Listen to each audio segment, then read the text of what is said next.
হে everyone, আজকের mini ব্লগটা কিন্তু আমি একদম সকাল থেকে শুরু করে দিয়েছি। বছরের শেষ দিনটা কি করে কাটালাম তোমাদের সাথে চলো আজকে ওটা শেয়ার করি। তো সকালে আগে ব্রেকফাস্ট করে নিলাম ওটস, চিয়া সিড আর একটা জুস দিয়ে।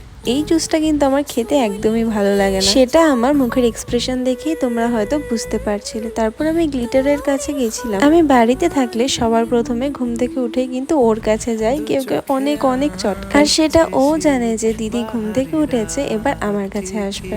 তারপর একটু বাদে দেখি আকাশ এরকম কালো হয়ে গেছিল, তারপরই নামে ঝমঝমিয়ে বৃষ্টি। তারপর আমি স্নানে চলে যাই, এসে আমি আমার স্কিন কেয়ারটা কমপ্লিট করে নিই। আমি খুব তাড়াতাড়ি আমার হোল ডে স্কিন কেয়ারের রুটিনটা তোমাদের সাথে শেয়ার করব। আর যারা আমার মতো বাঙাল তারা হয়তো জানো যে সবার বাড়িতেই আজকে পাঁচন হয়েছে। তারপর আমি লাঞ্চ করে একটা মুভি দেখছিলাম, তখনই মা হাতে দই দিয়ে গেছিল। আর সন্ধেবেলা গেছিলাম একটু দাদার দোকানে। তো এভাবেই বছরের শেষ দিনটা শেষ করলাম।